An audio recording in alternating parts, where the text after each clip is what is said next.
In the traditional motion picture story, the villains are usually defeated. The ending is a happy one. I can make no such promise for the picture you're about to watch. The story isn't over. You and the audience are part of the conflict. More human beings were slaughtered in the 20th century than in all previous centuries combined.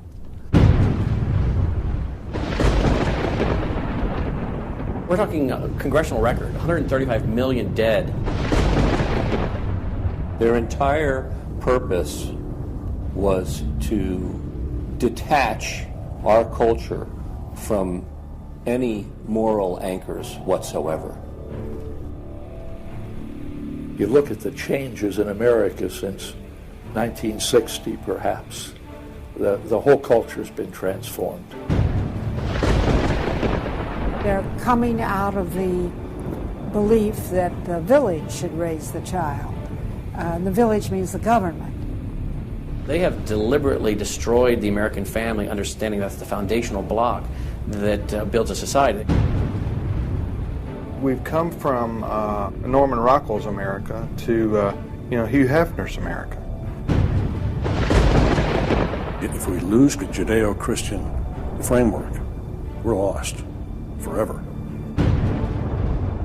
The left wants you to think that the cultural changes that have taken place in America since the 1960s have done nothing but progress us forward toward a brave new world. They look at what holds society together, they understand it, but they don't want that. They want change, and they will subvert and rot every good and decent thing we believe in, because they have a vision for a new society, and that must mean the replacement of the old society. This film will show that the brave new world they seek is nothing more than the failed policies and ideologies of the communism that enslaved over a third of the world's population during the 20th century. It will show that most people on the left aren't communist, just the useful idiots Lenin spoke of, being used to promote a socialist agenda, which is the first and necessary step toward communism. They basically try to say that the state itself is ultimate, that there's nothing, no law higher than the state, and if there's no law higher than the state, there's no appeal against it. History has proven beyond any doubt that the free enterprise that freedom produces provides more for anyone willing to work than any other system. So why would the left still be pushing their socialist agenda on us? I mean, it's really just microwave communism. There's only two possibilities. They're either ignorant or they're evil. From my investigation over the last 2 years into what has caused America's drastic decline, I'm sorry to say the left won't be able to use the ignorant card. They've left too much evidence of their agenda in their books, articles, and speeches.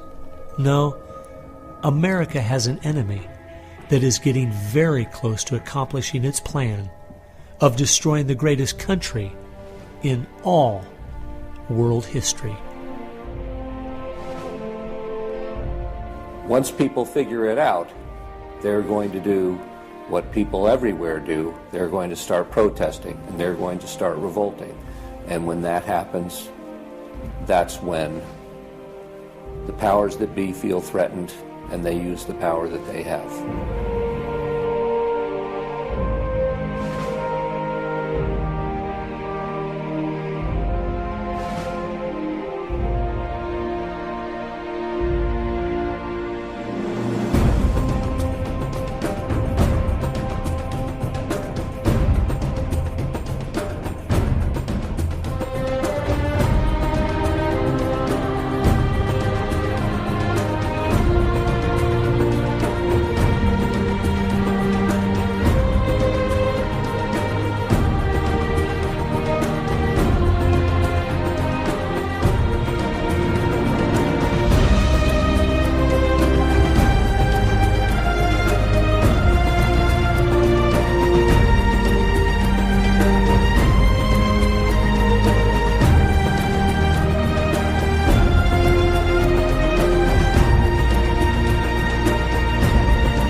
This story really begins for me back in the summer of 1992. I got a phone call from an older gentleman I knew who was a writer, and he asked me if I'd go attend a meeting for him at the University of California, Berkeley. He told me that the Communist Party USA had recently split over differences of how to best take America down. Some were wanting to still work toward a violent revolution, while others were wanting to focus their efforts on using public policy to subvert America from the inside. He was curious what they had to say. I mean, after all, the Berlin Wall had just come down, the Soviet Union had dissolved, and the whole world was saying communism is dead. So why were they meeting, and what were they up to? I was in graduate school at the time, and the whole idea of slipping in undercover into a communist meeting sounded pretty neat, so I decided to go. The first surprise I had was when I walked into the auditorium. I was expecting it to be filled with college radicals, but instead it was 50, 60, and 70-year-olds, grandparents, professionally dressed with briefcases, and I realized this might be a little more serious than I thought. As the weekend unfolded, I listened carefully as they outlined their plan and agenda and how they were going to infiltrate the institutions of America to influence us in the direction they wanted us to go. To destroy our families, they wanted to promote cohabitation instead of marriage. They wanted to try to get children away into government programs at the earliest age possible. And they also said they'd like to get behind the feminist movement because they felt it had been very successful in making women discontent with marriage and motherhood. To destroy business, they wanted to get behind the environmental movement. And in 1992, the environmental movement was very modest, but they thought it was the only vehicle capable of creating enough regulation and red tape to discourage business growth. And finally, to destroy our culture of religion and morality, they said, if we can get Americans to accept homosexuality, they thought it would begin to extinguish our traditional moral values Americans held. I remember thinking at the time, this plan doesn't seem very realistic. It's not something I'll need to worry about in my lifetime. It was 15 years later, I was appointed by the governor to be a state representative in the legislature. I'd only lived in my district for 2 years, so I thought it'd be a good idea if I wrote a monthly letter to the editor. Each month I wrote on a different topic. In January 2008, as I was contemplating what to write my letter on, I thought back to the meeting in 1992, and I thought of the goals they'd outlined and where America was today, and I couldn't believe how successful they had been. Our families were totally disintegrating. The environmental movement had become the most powerful force for destroying our free markets, and hate crimes legislation was being considered in Washington, D.C. that made it a crime to even say anything against the homosexual movement. I realized people needed to know what was going on. After I wrote this letter, within days, people were protesting at the Capitol. It was the feature story on the evening news. Controversial comments have state legislators buzzing tonight. After a freshman lawmaker alleges the communist agenda has infiltrated mainstream America. It's the big story, live at 6. And over 40 letters to the editor had been printed in response to what I'd said.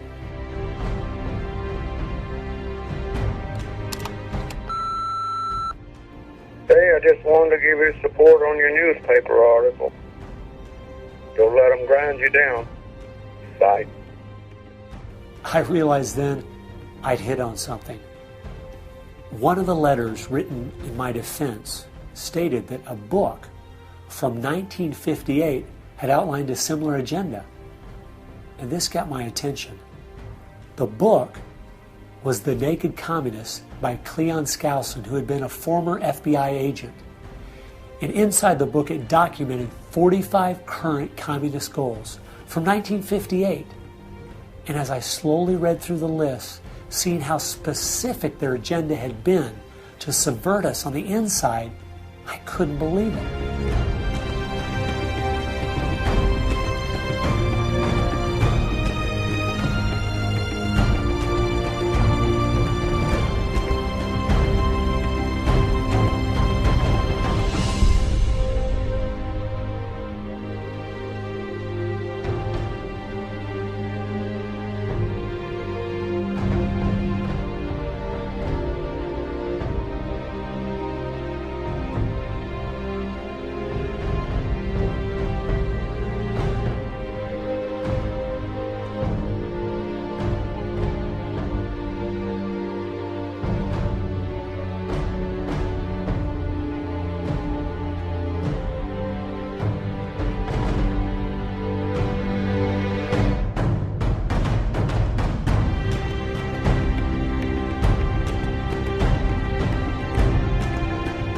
they'd accomplished almost every single one of them, and nobody seemed to be noticing. For at least the last 50 years, they'd been working actively behind the scenes, in the shadows, trying to move our people and our culture in a direction that was designed to destroy us.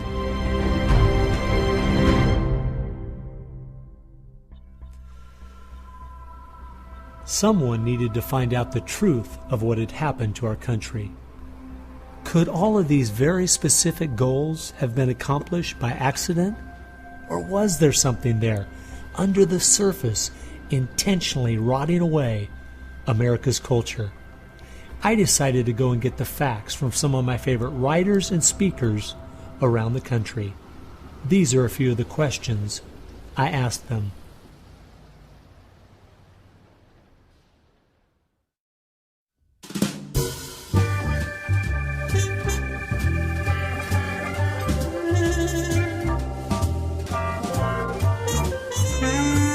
The common myth is that communism is dead, but there are more Communist Party members in the world today than there ever have been.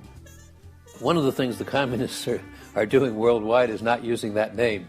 And so what we have is people with some of the same ideas masquerading in the United States under a variety of names. They're even trying to get away from the word liberal to describe them, and they're trying to call themselves progressives.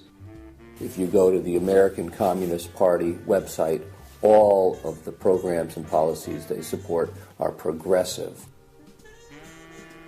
So progressives are anything from a hardcore liberal to a communist to a socialist. They all call themselves progressives, and they all have broadly the same values and work together. J. Edgar Hoover is called the masters of deceit. And a good magician raves one hand in the air while he's doing his dirty work with the other hand. And while everybody's saying communism has died, they moved through much of Africa. Communism is resurgent in South Africa. Into South and Central America. Right now, 6 countries in Latin America are now communistic. We have communist China. We have Cuba, North Korea. We have Vietnam. It still dominates behind the scene in Russia. It's still very strong in Eastern Europe. It is strong in the EU. It is strong in virtually every country in the world. Whittaker Chambers said, the communism succeeds because most people that promote communist causes are not communist. The useful idiots, that Lenin called them, it gives it an air of legitimacy it would never have if it was identified with communists and communism. So why has it been so easy for them to get people on the left who aren't communists to push forward their agenda? Once I looked at the political scale, it all started to make sense. On the far left, you have 100% government, and on the far right, zero government. Anarchy is no government and doesn't make sense at all. On the far left, you have socialism, communism, and Nazism, all systems that have a socialist form of government with only slight variances between them. Traditionally, Republicans were slightly to the right of center, and Democrats were slightly to the left. In recent years, though, through the radical influence of the media, Hollywood, and the multitude of Marxist professors in our universities, both parties have slid to the left, with the Democrats going so far they have openly joined hand in hand with the radicals. That's why they all work together. All the groups on the left now have the same goal, a socialist America. I thought we were over communism. I thought, okay, we won that battle. The Berlin Wall came down. Ronald Reagan won the day. We've got to look and see how he fought this, because we're fighting it again on American soil. Not hostilely attacking us like we feared in the Cold War. It is from within. And it has no opposition. None. And that's the frightening thing.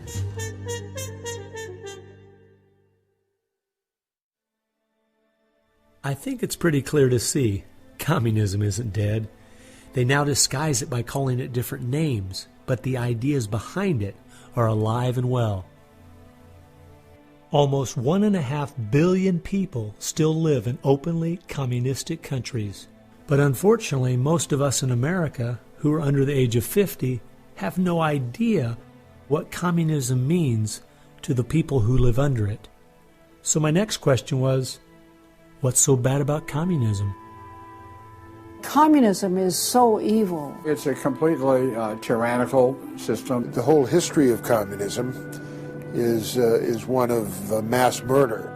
Tens of millions of people brutally murdered by the communists. The mass murder of more people in times of peace in all the wars of history combined. Each of those countries where they have taken control, millions have been murdered. When you're asking for what is the legacy of Marxism, it is the greatest killing machine in all of human history. We're talking congressional record, 135 million dead due to communism. I think the real number is probably, when you add in abortions, over 500 million. The rulers lived rather well, and at the same time you had all kinds of people who were enslaved, put in prison, oppressed, so you had really the opposite of what they claimed was going to be the result of their revolutionary activities. You would think that if the 20th century was the most murderous of centuries, everyone would say, let's find out why. And the truth is, you can't even ask the question. It is verboten to ask the question because the ideas that brought about that mass murder are still being taught in our public schools today. I think one of the reasons this has happened is because there's so much confusion surrounding the word communism. Technically speaking, communism is simply the final phase and goal of socialism. And socialism is best described by two words: big government. Government controls almost everything, and they use this power to take things by force from one person and give it to another. The liberals in America sincerely believe that this isn't evil at all. It is what will finally make things fair and just.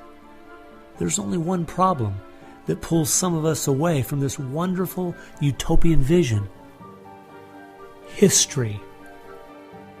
From history we see that whether it was Hitler's National Socialism or Stalin's Soviet Socialism, socialism by whatever name and in all its forms is the ultimate evil. Sooner or later, it destroys everything in its path: law, morality, family, prosperity, productivity, education, incentive, and finally life itself.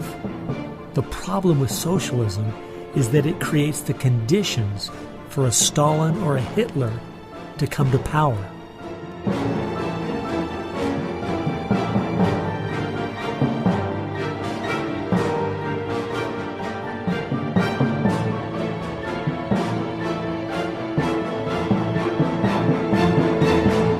And that's why communism has such relevance today. It's the final destination on the road we're traveling.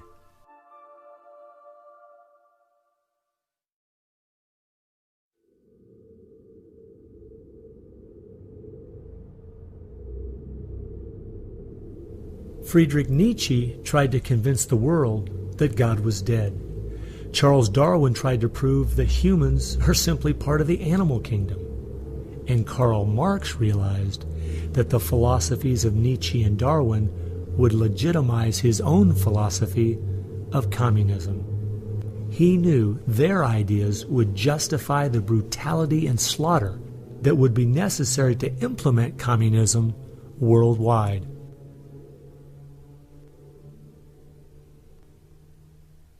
It was in March of 1883, Karl Marx, the father of modern-day communism, died. The assumption that communism would die with him was a logical one, since only 9 people attended his funeral. In October of that same year in London, England, a group was forming called the Fabian Socialist Society. The Fabian Socialists decided that they were going to socialize the world incrementally. They called it socialism by evolution instead of Marxist socialism by revolution. It always worked in tandem with the communists. Some Fabians were also communist. There was a bit of interchange of membership. The Fabian socialists are slowly but surely bringing about the socialization of the world. Europe is pretty well done. They are now working in Latin America. Latin America is not just socialistic in many countries. They're all already Marxist. You have hardcore Marxists in Venezuela, in Nicaragua. El Salvador just went communistic, and of course Fidel is sitting right there laughing at this whole thing. And we haven't even figured this thing out yet. We don't even know there's a red plague coming up to meet us. We think that we're just going to watch the cartoons on Saturday morning and everything will be fine. They had a lot to do with bad stuff happening. There are two things I found that gave me a good idea where the Fabians were really coming from. First of all, their symbol was a wolf in sheep's clothing. And secondly, George Bernard Shaw, who was a leader in the Fabians for almost 50 years, said, quote, "I am a communist, but not a member of the Communist Party. Stalin is a first-rate Fabian. I am one of the founders of Fabianism, and as such, very friendly to Russia," unquote. Fabians eventually begat the Students for a Democratic Society, which begat the Weather Underground, which begat basically the social changes that have happened in America in the last 40 years. Many of the SDS members from the 1960s still have an incredible influence on the direction our country is heading. One is the Reverend Jim Wallace, who was president of SDS when he was a student at Michigan State University. And yet today, he is the spiritual advisor to the President of the United States. They've been friends for many years. They go back to Chicago and the Chicago politics crowd. And during the Vietnam War, he was rooting for the Viet Cong to beat the United States Army. And when they did, he just couldn't believe it. He said it was one of the happiest days in his life. And another leader in the Students for a Democratic Society and founder of the Weather Underground is William Ayers, who has been a longtime friend and neighbor of President Obama. It came out in 2009 that Obama's book, Dreams from My Father, was even written by Ayers. So the influence from the Fabian Socialist Society goes right into the White House.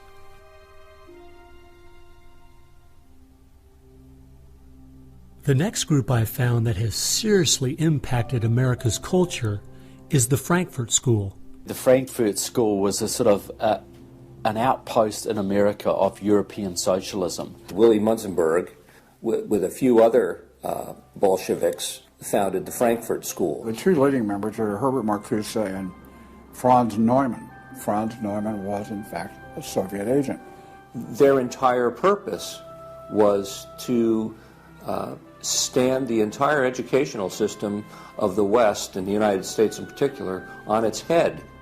Bertrand Russell, who worked with the Frankfurt School, said, "By using psychological techniques to teach the children, we will be able to produce, quote, an unshakable conviction that snow is black," unquote. They established a school here. With the help of John Dewey. He helps bring these German intellectuals to America in 1933, drop them down at Princeton, Berkeley, Brandeis, to go after education and media. Included in those goals were the teaching of homosexuality and sexuality to children, the promotion of excessive drinking, and destruction of religion in the United States. That was a big one. And they basically started the social rot. Willy Munzenberg said, "We are going to make the West so corrupt it stinks."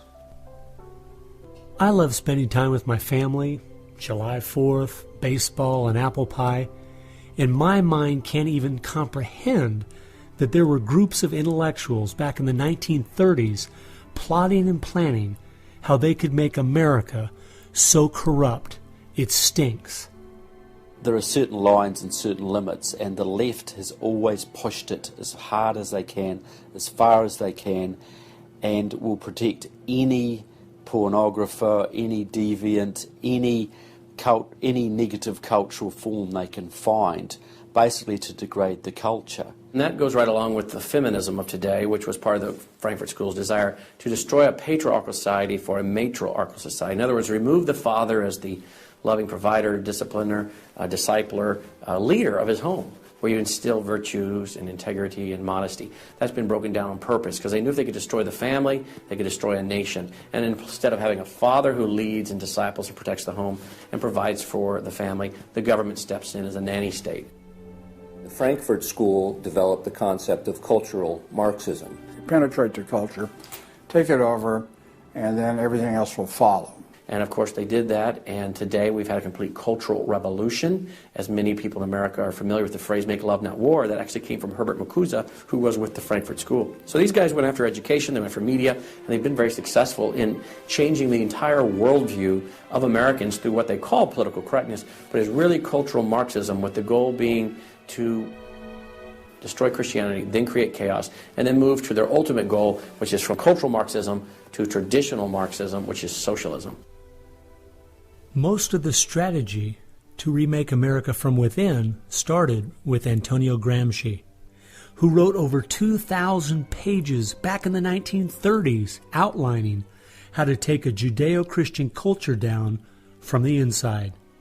The plan he suggested has been the main focus of the left ever since.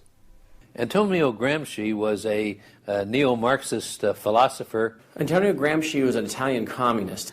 Antonio Gramsci is probably the biggest troublemaker in the world. He's probably got more responsibility for our social ills than anybody else on the planet. He knew of the importance of undermining the morals and the character of this country. Because America had a strong Christian heritage, you had to attack the culture. You had to change the culture. Even to pornography, into areas that most people normally wouldn't accept. He said that we're going to destroy the West by destroying its culture. We're going to infiltrate and we're going to turn their music, their art, and their literature against them. That means that you penetrate the universities, you write the books, the novels, the poetry, the music, the book reviews.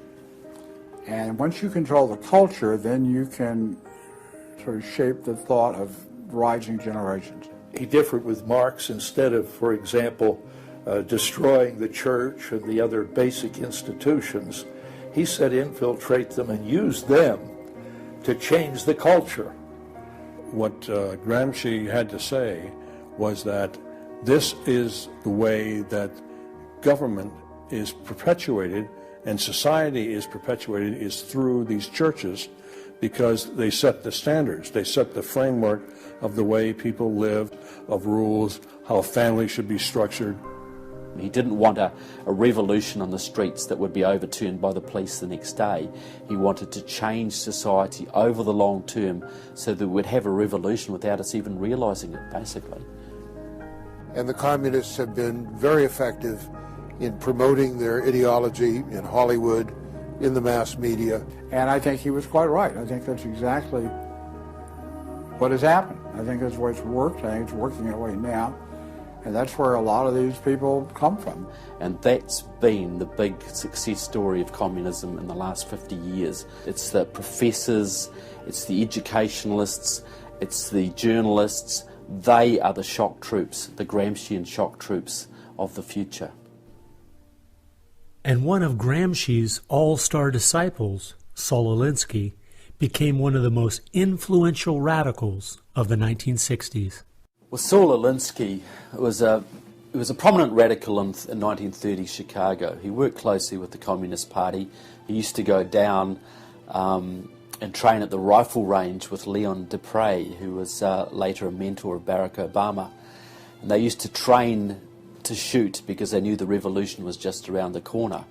But that didn't come, so he got a bit more subtle. Well, Saul Alinsky called for a community organizer to stir things up, to create agitation. In fact, he said, you'll be accused of being an agitator, and that's exactly what you are. He wanted the haves and have-nots fighting with each other. It wasn't until I was watching an old film from World War II that I realized what the left has been doing in America to pit the poor against the rich, blacks against whites and the young against the old, is the same tactic Hitler used to disunify Germany. You see, they knew that they were not strong enough to conquer a unified country. So they split Germany into small groups. They used prejudice as a practical weapon to cripple the nation. Remember that when you hear this kind of talk.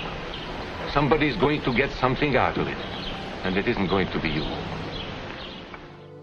And they use the conflict as justification for more government to stop the chaos. So they create the chaos, and then they step in as a solution to the chaos. And as Francis Schaeffer said, once this chaos comes, most people will willingly give over to an authoritarianism because they don't want the chaos. His book was kind of the field manual, if you will, for these activist organizations. Which President Obama studied and taught at a workshop for 4 years in Chicago as a community organizer for ACORN. As I was reading through Rules for Radicals to see where he was coming from, I just happened to take a look at the dedication in the front of the book. And this is what I saw. Quote, "Lest we forget at least an over-the-shoulder acknowledgement to the very first radical, the first radical known to man who rebelled against the establishment and did it so effectively that he at least won his own kingdom. Lucifer." Unquote. Saul Alinsky from Antonio Gramsci has had an incredible amount of influence on our president and on our society, and he dedicates his book openly to Lucifer, Satan. I think that says more about where their ideas and plans are based than anything else. You asked what Saul Alinsky's impact is on the leftist movement today, and it basically defines it. It defines it. Saul Alinsky took the best of Gramsci and the best of the Fabian socialist ideas, combined, repackaged, and sold them to the 60s radicals. After studying Alinsky, Richard Cloward and his wife, Frances Fox Piven, came up with what is today known as the Cloward-Piven strategy. Now, their idea was basically that to destroy society or destroy capitalism per se, they needed to overload the system. The idea was to get everybody you possibly could on welfare, to get everybody you possibly could basically milking the system in some way or another. It was called the crisis strategy, and it became very well known by activists and radicals in the 60s. They published an article in the May 1966 issue of Nation magazine called The Weight of the Poor, in which they outlined their strategy. Rathke read that article, and Rathke ended up starting what we now know today as ACORN, and of course Cloward and Piven had been studying Saul Alinsky. So Antonio Gramsci gives us Saul Alinsky. Saul Alinsky gives us the Cloward-Piven strategy, this husband and wife that said, hey, let's collapse the American economy by implementing so many entitlements, so much of a welfare state at collapse. Rathke studied the Cloward-Piven strategy. He starts ACORN. And of course, ACORN gave us Obama. And to show what a small world it is, Wade Rathke, who started ACORN, was the draft resistance organizer for SDS, the group the Fabians started. They've used that strategy ever since to expand voting rolls, to expand welfare rolls wherever they can, basically just to overload the system, to increase the tax burden on the middle class, and basically bring capitalism one step closer to destruction. I guess we shouldn't be surprised that we still have open borders, that so many people are dependent on the government, and that the left keeps pushing these programs when all they've done is tear apart the black families in America and create generational cycles of poverty. The last group that has worked alongside the Fabians and the Frankfurt School using Gramsci's approach is the Communist Party USA. Probably the most important book on this subject is called Towards Soviet America by William Z. Foster. William Z. Foster was the head of the Communist Party himself, He ran for the President of the United States in 1932, but in the book, Towards Soviet America, he literally lays out chapter by chapter by chapter what is entailed to bring about a USSA, not just a USSR. Two of the movements they started in America have played a significant role in tearing apart our families, in breaking down our morality. Betty Friedan is credited with really starting the feminist movement in this country. The purpose really was to attack full-time homemakers, to get them out of the home, to make them think they live dreary lives, to make women feel they are victims. It's the science of victimology. And that is so unfortunate, because the American woman is the most fortunate class of people who ever lived on the face of the earth. And to try to tell them that they are victims of an oppressive, unjust patriarchy is just a grievous lie. But unfortunately, they are teaching young women that and have been doing it for many years. While Betty Friedan was pushing her book, Feminine Mystique, she implied that she was coming from the point of being a frustrated housewife herself and just wanted to be a help to other women. But later, in the 1990s, it came out she was in fact a radical propagandist for the Communist Party and a staunch supporter of Stalin. So when she had described the American family as, quote, a comfortable concentration camp, unquote, it wasn't because of her experience at home. It was because she was just doing her part to dismantle our families. I'm a student of communism, and the communists set up various groups and various societies. Their society that they set up to promote homosexuality in this country was called the Mattachine Society.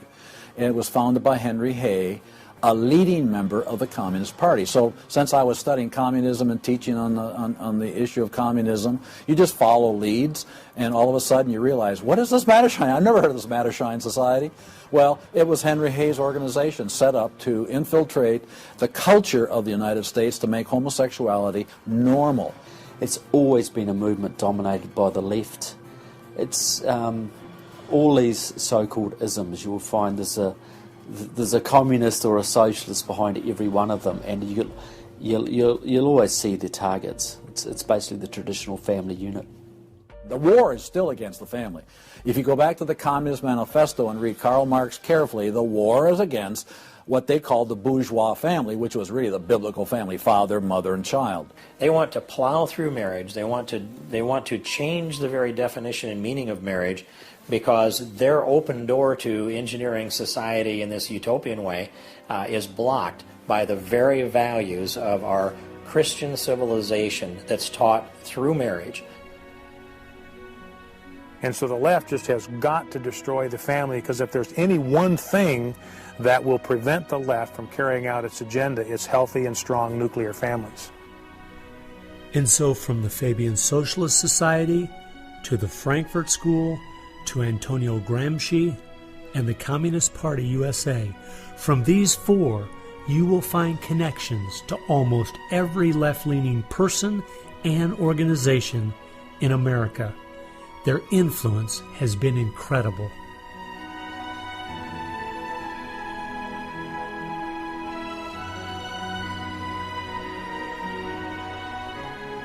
It was in the 1960s all the groups on the left seemed to realize Antonio Gramsci was right.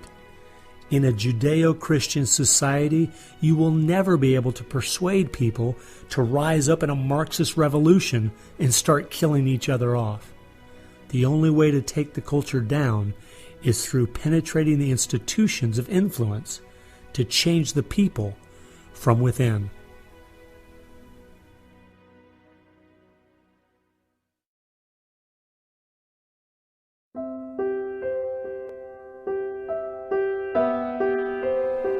I guess the biggest surprise I had while studying these four groups was seeing that a large part of their agenda was trying to make us an immoral people. The communists knew in the 1930s and since that time And the leftists know today that if you can break down the cultural traditions, the basic rules of morality, then it's much easier to move people in different directions that are counter to the good of society. They recognize that it's all part of the same fabric. Their ideologies all work together to break down families, to break down the sanctity of human life, the value of human life, to break down the idea that there is a God that we are accountable to. They essentially are validating the Judeo-Christian worldview by the very things they attack. Because in their effort to destroy our culture, they know that they have to go after the very things that the Judeo-Christian tradition honors and values.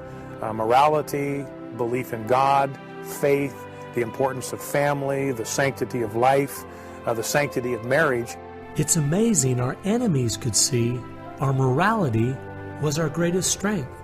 And yet so many Americans don't seem to get it. Morality is simply having the character to do what you should do instead of what you have the freedom to do. And that's the only way freedom works. A people cannot be given freedom without morality, or they will self-destruct. And that's what we see happening in America today. The bottom line is freedom and free enterprise are simply fruit on the tree of morality. Our founding fathers clearly understood this principle, and so do our enemies.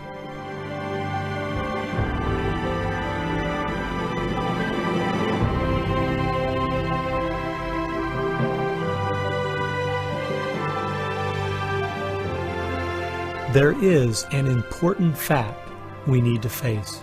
If we had Ronald Reagan as president, low taxes, and a strong national defense, the ship certainly wouldn't be sinking as fast as it is now, but it would still be sinking. A booming economy doesn't take care of the major problems we face. 50% of all marriages end in divorce. 40% of all children born out of wedlock. Over 3,000 women a day aborting their babies. 19 million new cases each year of sexually transmitted diseases. Schools that teach the children everything is relative. There is no right or wrong. And the list goes on and on. I recently read in our local paper that over the last 12 months, almost 7% of all high school students in my state tried to commit suicide. Our society is falling apart, whether we want to admit it or not.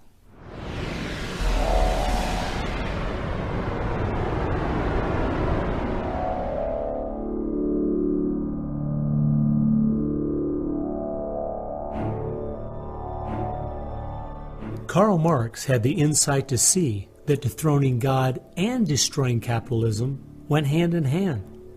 As you attempt to dethrone God by erasing the morality in a society and destroying his institutions, the family and the church, you are destroying capitalism. Because as the families fall apart and the church loses its influence, society starts to crumble. And then government has to expand to pick up the pieces. The question, as Whittaker Chambers put it, was God or man? God or man? Karl Marx was an atheist. Marx's philosophy was that people existed for the benefit of the state. What Marxism did and does, and all the other isms of the modern era, is to try to dethrone God by deifying man. You have to discredit God. He's your competition.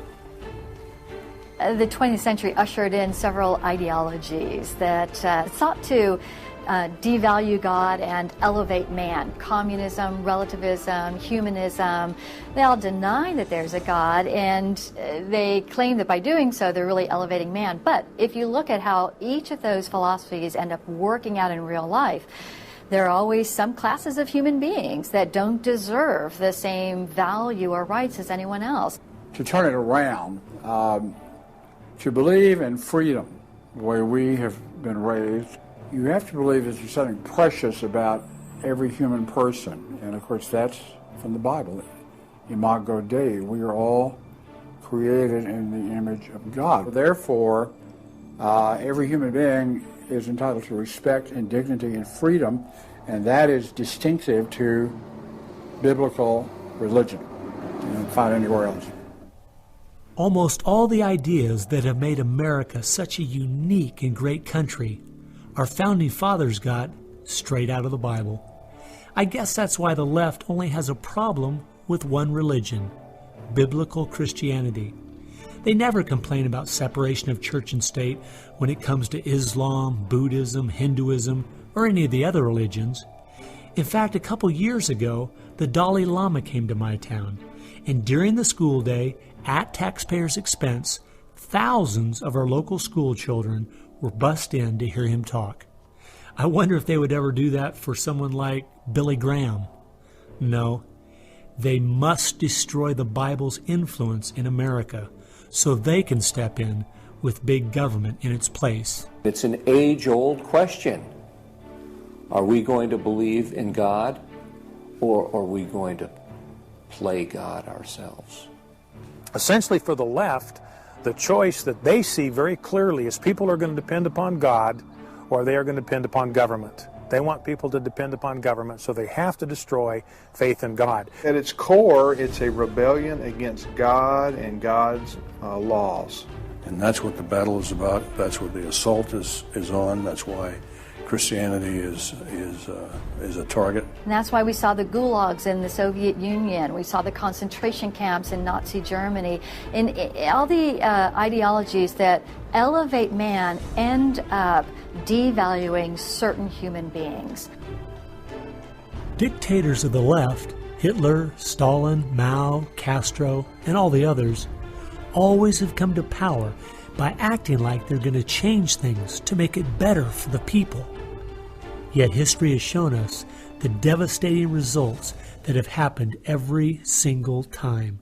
There is no example in history of big government that didn't abuse its power over the people. But people who have believed in the God of the Bible and that our rights are a gift from Him to everyone have always stood up for the preciousness of every human life. You look at those who have fought for true human rights throughout the ages, and it's those that do have a strong faith in God, those who fought against slavery, and those now today who are fighting for the sanctity of human life. Like the Declaration says, we hold these truths to be self-evident, all men are created equal. Aristotle didn't believe that. He said, no, some people are born to be slaves, and some other people are born to rule over them. And the reason that you and I know different, and it's not because we're smarter than Aristotle, he was a smart man. But we have something he didn't have. We have the Bible.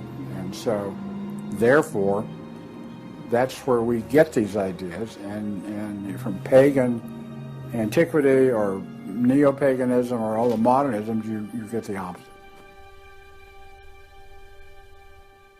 After studying this topic for the last 2 years and reading literally hundreds of their books and articles and speeches, I've come to the conclusion, whether the left knows it or not, their plans and goals can all be summed up very simply. They are at war with God. A people that are moral and believe their rights come from God would not only never want what they're selling, but would also never need it. And they know that.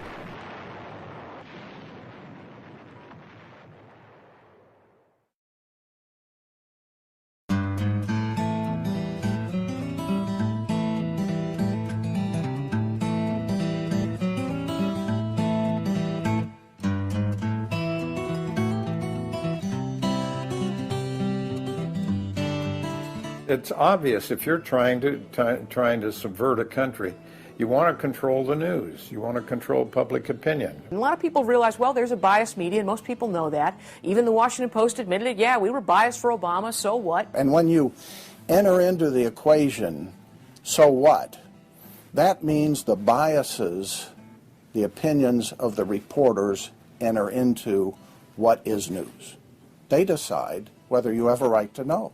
And it's no longer a bias. They turn from just political bias to activism. They go to the places that influence, or I should say, where they can have leverage. Generations of journalists have been trained to interpret events, interpret the news, not report the facts, interpret the news. They do not deal in facts because facts aren't effective for them. They have very few facts on their side. They've gone into and penetrated these major areas to where they can influence it in the direction they want to go. We've seen a massive shift away from old-fashioned objective news reporting to what he called interpretive reporting, what others call advocacy journalism. And it's advocacy for a cause. And as a result, we have a news media in the United States that is extremely liberal at the present time. Which was a major, major goal, to control not merely the newsprint, but the television media and Hollywood. Stalin said himself, if I could control Hollywood, I could rule the world.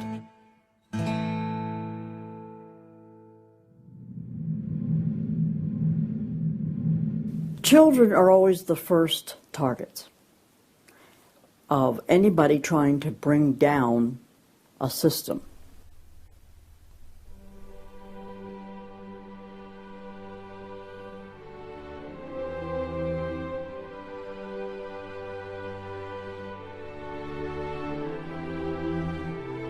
John Dewey is believed to be the most influential man in the whole area of public education. He went to Russia in 1928 to help study the Karl Marx way of education and bring it back to America. Dewey was an atheist. He was a socialist, a humanist. He was part of the Socialist Society in America, helped found that. What he believed in was that education should socialize the child to make him a willing tool of the state. It might be surprising to some that the man who is still idolized as the father of public education in America is the very man who did everything in his power to dumb down our children so that they would willingly accept his vision of a socialist America. It started with Dewey in the early 1900s. It expanded, really expanded since the 1960s. The hard left gets control of the teachers' unions and the training colleges. If you've got those two institutions, you can pretty much dictate all educational policy. The people who were demonstrating against our country and against our government in the 1960s have now become tenured professors in the universities. So they're the ones who are writing the textbooks, teaching the teachers, running the teachers' colleges. And it's self-perpetuating, because once you have the universities, then you train more cadres and more and more and more. And they discovered that they could do more to remake our country by going into the schools than they could by throwing bombs. I believe the average patriotic American underestimates the importance and influence education has on their children. That's how the large majority we had in 1980 to elect Ronald Reagan in a landslide has been lost. It's not because the other side has had lots of children. No, they're aborting theirs. But instead they're capturing ours through the propaganda they teach them, 7 hours a day for 13 years, and even longer if they attend college. We are losing most of our children to the other side because of the anti-American, anti-God, and anti-free enterprise rhetoric they are filled with in the government schools. Government schools are not teaching basic reasoning processes. They're not teaching logic. They're not teaching actual data of history and science and mathematics. And if your education is rather limited, then you're inclined to believe that government can be the solution to your problems. When you look at the desks in the schoolroom, you'll find 4 together, or maybe a table, they sit around a table. Independent desks are very rare in most classrooms because they don't want to promote the self-sufficiency, independence mindset. You go back to William Z. Foster in his book, Towards Soviet America, you will see how he has a whole chapter there on how we have to supplant education in this country and ultimately force every student to attend public school. That's the other thing. I hope the homeschoolers catch on to this. The homeschoolers and the Christian day school movement are going to have some very rough times ahead of them because the public school crowd cannot afford to have any competition. And they're being given plenty of competition by the homeschoolers right now. You see the effects of that lowered educational standards. There's no more studying of the classics or studying of the civics or, you know, how the US Constitution was formed. It's all progressive education. It's all based on the identity politics, the isms, the current trendy isms, environmentalism, racism. They're training them for the collective, and a collective mindset and a dependency mindset. And it seems that they, again, want to have people be uneducated, so then they do become wards of the state. They're dependent on the government to provide everything for them. It's under 10% of kids believe that there is an absolute right and an absolute wrong. And why are we surprised? We've sent our kids into this government system that indoctrinates them, that teaches them about tolerance and diversity and multiculturalism, and not about reading, writing, and arithmetic, not about what our founding fathers had to say. It's consequences. Few would argue that the education the children are receiving in the public schools is pathetic at best. But with the amount of tax dollars we spend each year, over twice as much as it would cost to send the students to private school, why do we allow this to continue? The group that my investigation led me to, that seems dedicated to making sure the children don't get a good education, was a real shocker. The schools are pretty much controlled by the Teachers Union, the National Education Association. If you look at their platform and goals, you would think they were a socialist or almost communistic organization. They are for the entire feminist agenda, starting with abortion on demand, tax-funded abortions. They're for the whole gay rights agenda. They're for the whole globalism agenda. They are extremely anti-parent. It is an effort to get the children to abandon the values of their parents. National Education Association has no patience, tolerance, or use for traditional teachers. They're looking for people who want to be agents of change. They want to throw out all the lessons of history. And really it's an attempt to then impose their own views and ideas onto people, get them to act as activists. If you control those institutions, then you can control everything else. It's all public schools, all for their jobs, and they have gotten behind all of the radical kinds of curriculum that's being introduced. They're for it 100%. They've had a tremendous effect on public education. It's not positive. We also see immorality being promoted through our schools. The kind of sex ed curriculum that is being used and paid for with our tax dollars would shock most parents.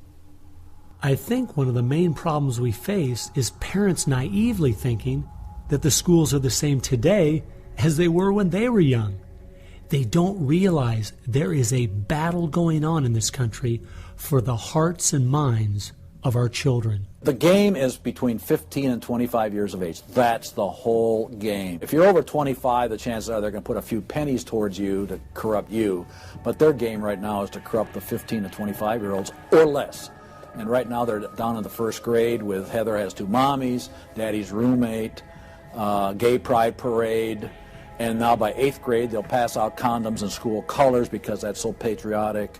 And it's perfectly obvious that you get a hold of the child early, you can change his values away from his parents' values and get him to follow you. And they're very open about saying that. The National Education Association has passed resolutions saying they want children from birth. Isn't that interesting? The Communist Manifesto also thought the state should take control of children at birth. The left has always been good at disguising their real agenda by coming up with phrases made from words we are very familiar with, but then giving them new definitions. Social justice is the current phrase of choice and is being used to teach children the failed Marxist ideas of yesteryear are what they should strive for today. We see social justice curriculum today, which is the buzzword for communism, socialism, Marxism, which Bill Ayers is teaching. It's in many of our colleges, and the social justice curriculum is being taught in high schools all over the nation. Justice is good. If you then start calling it something blank justice, then you're modifying it. And what it really means is, I think, taking from one group of people and giving to another group. So I would call it socialism. And it's used to break down the differences between the way things are done and the way it should be done. So when they're teaching social justice in the schools, they're not talking about free enterprise and capitalism and individual self-responsibility, all the things that made America great. They're talking about the things that made Europe and the Soviet Union and China so bad. The longer we allow our schools to teach the children that America has so many faults it's not worth saving, instead of the fact that even with its faults, it is the greatest country that has ever existed, the less chance we have of ever turning our people back from the dead-end road we're currently on, a road that promises to give us a perfect world if we'll only give up our sovereignty and our freedom. You're going to find more and more of the following. This is now called a world pledge. We no longer want the Pledge of Allegiance to the flag of the United States of America because that is considered nationalistic.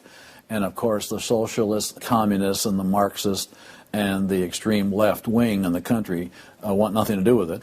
I pledge allegiance to the world, to care for earth, sea, and air, to honor every living thing with peace and justice everywhere. This came out, first of all, in Superior, Wisconsin. So Superior, Wisconsin was their guinea pig, and there was very little said against it, and so it would then go to the next and the next and the next, and before long you'll have the whole school system standing up saying, I pledge allegiance to the world instead of I pledge allegiance to the U.S. The public schools right now, if you'll read Towards Soviet America, have nearly accepted every item that William Z. Foster said we needed to place into the public school curriculum. And we're seeing the results, you know. People are not as informed as they once were. They think in different ways, and they think in the way that the left intends them to think. Antonio Gramsci realized that if you can take over the institutions and the culture, you will be able to use those to influence society to create the socialist man you want.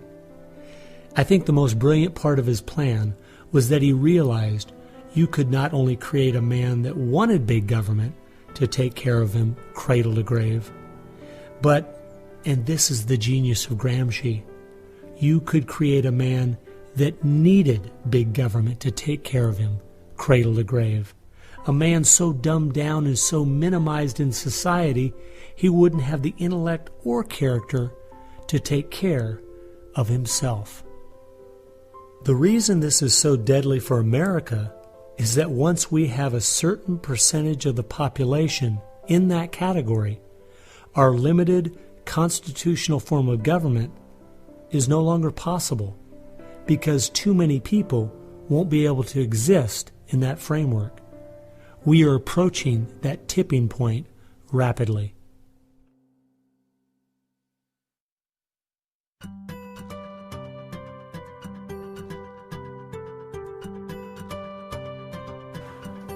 If you can persuade people that government should be in control of the distribution and use of energy, you can persuade them, or rather, you have persuaded them of the necessary and sufficient condition for government control of the most intimate aspects of our lives.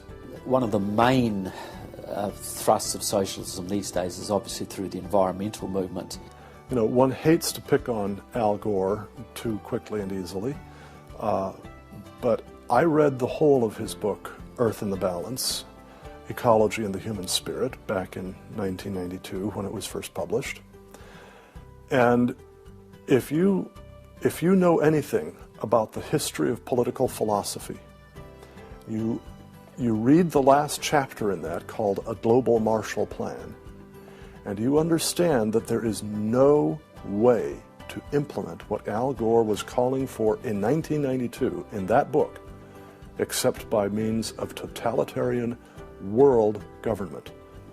Patrick Moore, who was a co-founder of Greenpeace, and he was a very dedicated environmentalist, quit Greenpeace when he realized that it had been captured by radical leftists who were intent on using the environmental movement as a vehicle to destroy capitalism.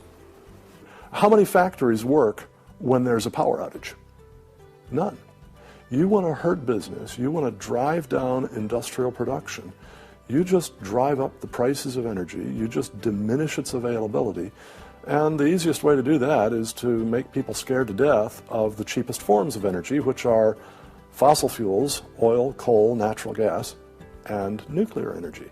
They had already made people afraid of nuclear because of irrational fears of nuclear reactor meltdowns, which were physically impossible anyway. But then they had to figure out a way to make them afraid of fossil fuels. Well, the way to do that was to say they're going to cause catastrophic global warming.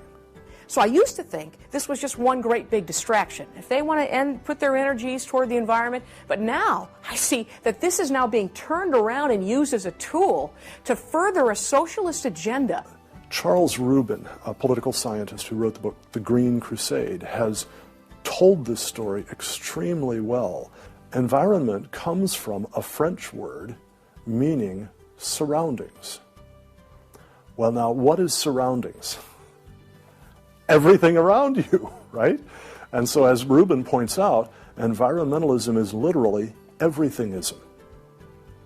And so, if you were a socialist committed ideologically to the notion of government having control of everything about our lives, and you saw that you were losing the contest in terms of the creation of wealth and its distribution to capitalism, you had to find some other basis on which to promote your vision of government and to pursue its implementation.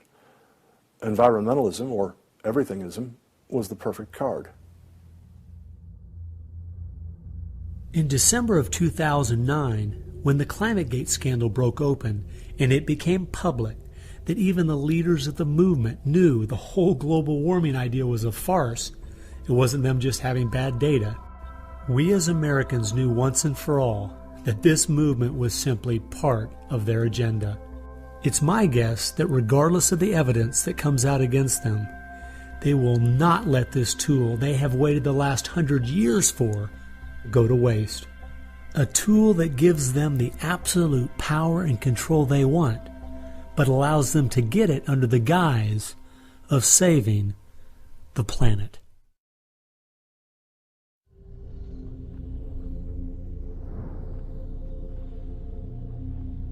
He was born of left-wing parents. He was mentored as a young man by a Communist Party member called Frank Marshall Davis. Now, Davis joined the Communist Party in Chicago, and he was very well connected there. So young Obama eventually wound up in Chicago, and he started working with the very same people that had been working with his friend Frank Marshall Davis. All of his associations have been with people that are way left of center, hardcore left. And he's doing nothing more than what is predictable based upon that background. The nicest word for his agenda is the socialist agenda, and we could go on down the line of the other descriptors of the types of an economy and a society that he's building. He's all the things that Gramsci wanted to use for social change. Yeah, he's the epitome of the movement. If you think there's no way that so few could be so effective, consider this. When the Communist Party USA split in 1992, the group that formed was the Committees of Correspondence, and it was their meeting I attended that summer at Berkeley. As I started researching that group, I saw that many of the same people who started or have worked with the Committees of Correspondence and its sister organizations were the same people who were involved with President Obama's campaign and administration. I found file after file on Trevor Loudon's website documenting with footnotes and photographs these connections. The radical left has been so successful they have persuaded the American people to put one of their own in the White House. Socialism and Marxism go together like Mary and Mary's little lamb. The general populace knows very little about what the socialists are up to. If you're going to find socialism, you're going to find the hardcore communists right behind it. One of the main avenues has been through what they call the Congressional Progressive Caucus. 20% of the US Congress are members of this organisation. They have chairmanships of most of the major House committees and are easily the single most powerful bloc in the US Congress. And virtually all of them are tied to either Democratic Socialists of America, the Communist Party USA, or other radical organisations. We're literally at this very time watching what's transpiring and has been going on from the Fabian socialist point of view from 1883 to the present. So these guys don't give up. And they're going at a breakneck speed because they know they've got an opportunity now to change America in a way that can never be changed back. And they're going for broke. The Bolsheviks, they're just waiting in the woods and they're just smiling like you can't believe. You just read the Communist Party USA blog and they just can't believe their good fortune. Every time they turn around, they just can't believe this is happening. They're like me. I'm a Christian conservative and I can't believe they've been so successful in doing this. The left has started multitudes of foundations and nonprofit organizations, many of which are using our tax dollars to grind America down.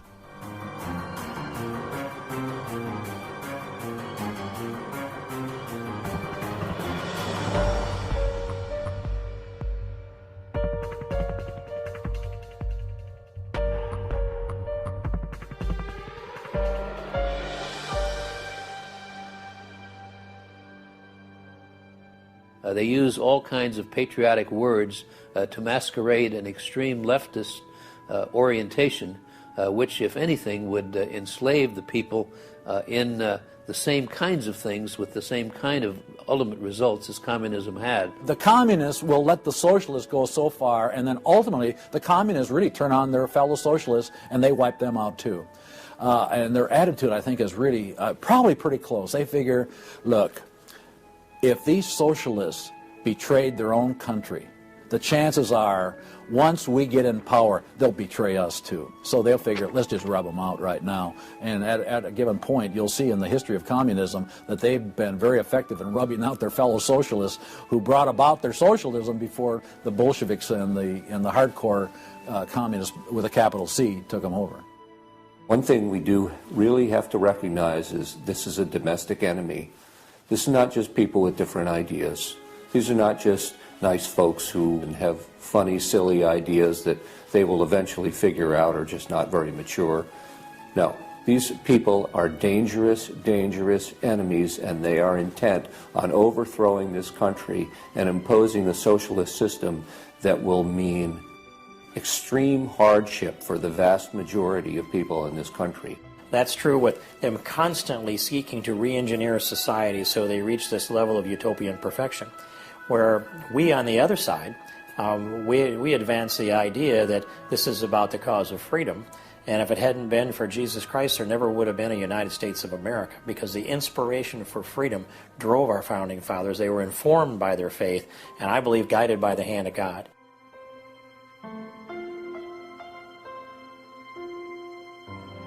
No. No. Perhaps treacherously close. It is never over until it's over. When the fat lady sings, isn't that the slogan? And when the fat lady sings, it's over. Now, she might be clearing her throat. We saw the great country of Germany in the 1920s brought to its knees. Hitler came into power and destroyed the country. We see countries like Zimbabwe in Africa, which was once a prosperous breadbasket, now just wrecked. Argentina was destroyed by the socialist Perón in the 50s. It was one of the richest countries in the world. So, no, we're not at the point of no return, but it's getting pretty late in the day. There's no time to be casual, that's for sure. We've spent too many years thinking because we have Republicans in office or the stock market is doing well that everything's okay. This is why the left has gained so much ground. It doesn't matter who's been in office. They've just continued pushing forward with their agenda. Well, I believe this is our last chance to push back.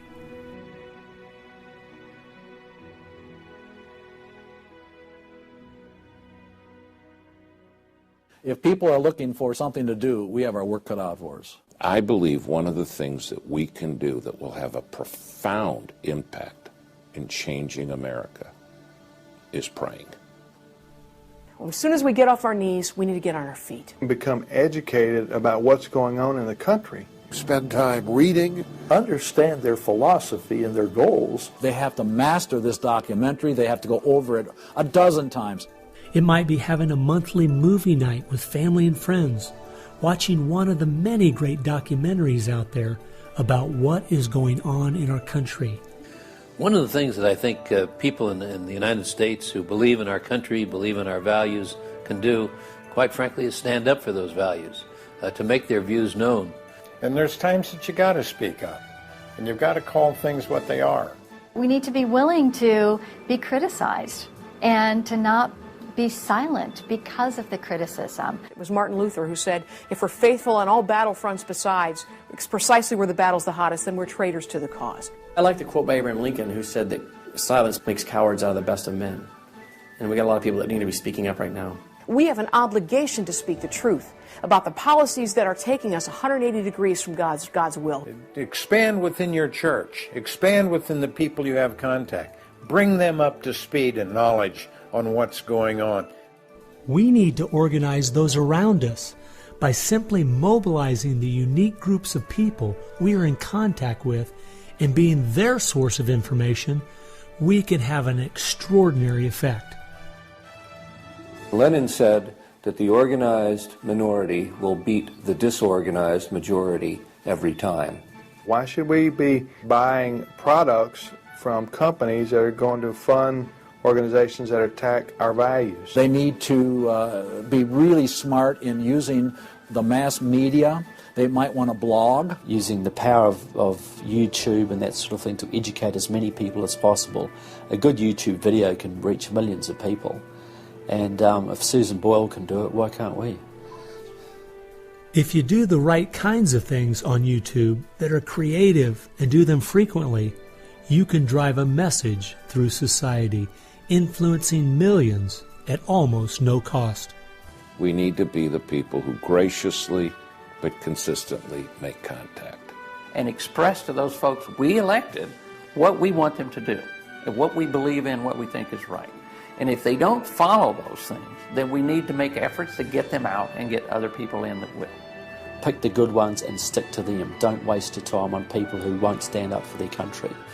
All the others are making contact. The people who really want to honor America need to make contact. We also need to be influencing our own families. We've got to teach our own children and grandchildren the difference between truth and error, why they believe the things they do, and the true source of America's greatness. If what we're talking about is true, the most important thing we can do is protect our young, because that is where all of this is leading. They need to get that younger generation under their belt. And more parents are going to have to say, they're just going to have to sacrifice and take responsibility for their kids' education, because that's really where it starts, to impart that belief. The Southern Baptist, we're seeing that 85% of their kids, after they get out of their home, are essentially rejecting their faith, rejecting what they were taught. And of course, I think the reason for that is because their parents didn't have a lot of influence over them. I believe the public schools are the greatest cultural influence in this country. You homeschool your kids or get them in a Christian day school. If there is any way at all, homeschool your children. Homeschoolers out-test everybody. Our children need to be taught from Scripture a properly biblical worldview. That requires time. It requires effort. It requires purpose. Our minds should be the sharpest minds in the world. We need to work within our family to educate our children on what kind of country they live in and build their faith, and then get involved. The left has been working for decades to push us away from God and His laws, and we need to be willing to sacrifice whatever it takes to turn our country back to Him. Throughout our history as Americans, though, there has always been a great price to be paid for preserving, protecting, and defending this great land. The people who built America paid a great price. The people who went to war for our nation, boy, did they pay a price. And one of the American values was, we will pay a price for what is right. We will give of ourselves, even if it requires the giving of our lives. That was an American value. That's why it is such a heroic and honorable thing when a soldier defending us pays that price. That's like when you go to Arlington Cemetery in Washington, or the Tomb of the Unknown. You stand there and you say, this is America.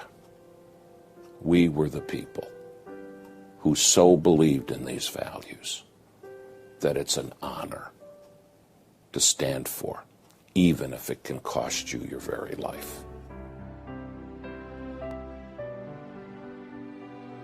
One thing I think we do need to remember, though, is that as we look at those we consider to be heroes in the past, they weren't people who just went along with the status quo. They weren't people who were just saying what was accepted at that time in history. They were people who were rising up above the evil that was being committed in their culture at that time. That's why they were heroes, because they weren't like everyone else. Never, ever lose sight of the power of one individual American. They can have an unbelievable magnifying effect just by the very fact they make up their mind to do so. The hope is in this, as Francis Schaeffer said, that as the dull ache of the human soul can no longer be filled with material prosperity, people are going to turn to spiritualism, whether it be pagan spirituality or biblical Christianity. We know, according to the Denver Post, June of 2008, pagan spirituality is doubling in America every 18 months.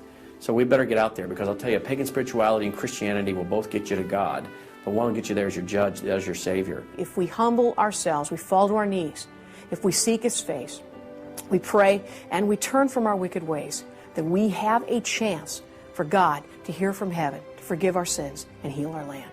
And if we are being judged, then we need to use this as an opportunity to show people that this judgment in this life is nothing compared to the judgment that's to come, that's eternal, and really make them understand the importance of fleeing God's wrath by accepting Him, repenting of their sins through faith and repentance. I believe that's the only chance, the only hope we have as a nation. Hope is not found in rhetoric. Hope is found in God, the God of creation. And you know what?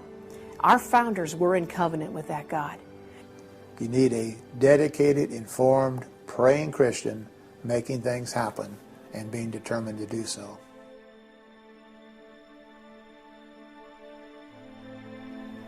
Time has only allowed me to present a fraction of what I found. The reason I called this film Agenda is because I wanted to make a clear distinction between what I was researching and all the conspiracy theories out there. The dictionary says a conspiracy is an evil plan formulated in secret by two or more persons, but an agenda is simply a list of things to be done. At every turn of my investigation, I found agendas by people and groups of the left outlining their plan in their own words. They've been doing most of this right out in the open. Some of you might be thinking, these Marxist ideas aren't the most serious threat we face. What about militant Islam, or open borders, the national debt, or even China? Well, I agree. America is facing so many serious threats right now. But the reason I believe this is the most dire is because it's destroying us on the inside. Through the political correctness and dumbing down, it's causing us to lose our ability to call evil evil and stand against it. I fear for our country If we go along business as usual, not informed, not aware of what's going on, then the very small minority that have a plan and are great at organizing the uninformed and misguided will make sure their plan is carried out. I hope you realize it won't just be your children and grandchildren that pay the horrific price of living in the society they're trying to create. No, it will be far worse than that. Every time a civilization goes down or a country goes down militarily or economically, somebody else fills the gap. Now, if you look around the world now, it's going to be China, which is massively arming. You've got Russia, which is becoming increasingly belligerent. You've got the radical Islamic world, which works hand in glove with the Russians and the Chinese all the time. You've got a virtually red Latin America. You've got a neutral socialist Europe. So America hasn't got a lot of friends left in the world. Now, that's just not going to affect America. That's going to affect every single remaining country in the free world. Who's going to stand up to China if America doesn't? Who's going to stand up to the Russians? Is Europe going to do it? Australia, New Zealand, Canada? Not a chance. If America, and this is the point I think Americans need to comprehend, if America goes down economically, it will go down militarily. If America goes down militarily, we all go down. The free world is finished, and it will be finished for a very, very long time.